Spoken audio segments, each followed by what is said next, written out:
Okay, hello everyone. In this project, I built a risk prediction system and evaluating using responsible AI principles. The goal was not only to build a model that predicts the loan default risk, but also to ensure that the model behaves fairly, transparently, and ethically. To do this, I focus on three main areas: fairness evaluation, model interpretability, and ethical risk analysis. First, I evaluated whether the model produces different outcomes for different demographic groups. Second, I use several interpretability techniques to understand how the model makes predictions. Third, I assess potential ethical risks that could arise from using automatic credit decision systems. These steps help ensure that the model is not accurate but also responsible and transparent. The model I developed is a classification model designed to predict whether a loan applicant is likely to default. To evaluate this, I use several metrics using ROC-AUC, PR-AUC, precision recall, and F1 score. Because the dataset is imbalanced, meaning that the default cases are relatively rare, the ROC-AUC and the PR-AUC are more informative than accuracy alone.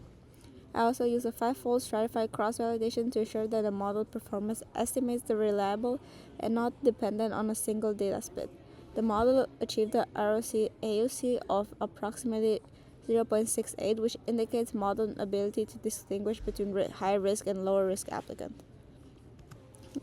The key component here of the responsible AI is evaluating whether the model behaves fairly across different demographic groups. To do this, I analyze model prediction across several attributes such as gender, income type, and family status. The two fairness metrics were used. First, the demographic parity difference, which measures whether different groups receive positive predictions at different rates.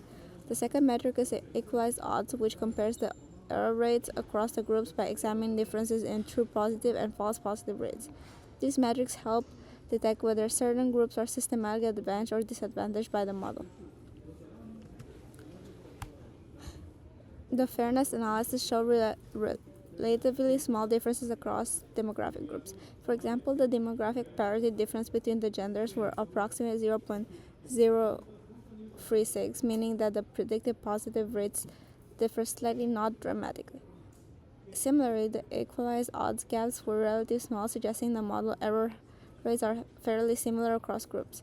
While these rates do not indicate severe bias, it is important to remember that even small parities can have meaningful real-world impacts when the model are used at the scale. Therefore, the fairness metric should not be treated as one-time evaluation, but should be continuously monitored if the model is deployed.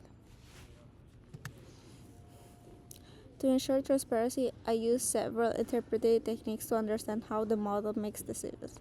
For global explanation, I use sharp feature importance and partial dependence plots to identify which features most strongly influence prediction overall. For local explanation, I use snap local explanation, lime explanation, and counterfactual examples to understand individual prediction. Using the multiple explanation methods is important because it always allows us to cross-check results and avoid relying on a single interpretation tool. Together, these methods provide a more complete view on how the model behaves. The interpretive analysis revealed that the most important default risks are the external risk score indicators. These variables present external access of the creditworthiness and strongly influence the model prediction. Other factors include age-related features and identification of financial capacity. Local explanation using SNAP and LIME are also shown how individual predictions are influenced by the combination of these features. This level of transparency helps ensure that the model decision can be explained and justified, which is particularly important in the financial decision-making process. Finally, I consider the ethical implication of deploying this model. One potential concern of proxy discrimination, where variables such as income or employment type may indirectly correlate with demographic characteristics. One risk involves false positive and false negatives. A false positive could deny to a qualified applicant, while a false negative could approve a high-risk borrower. To mitigate this risk, any real deployment should include ongoing monitor of model performance, fairness metrics, and data drift. Additionally, human oversight and audit logging should be included for high-impact financial decisions.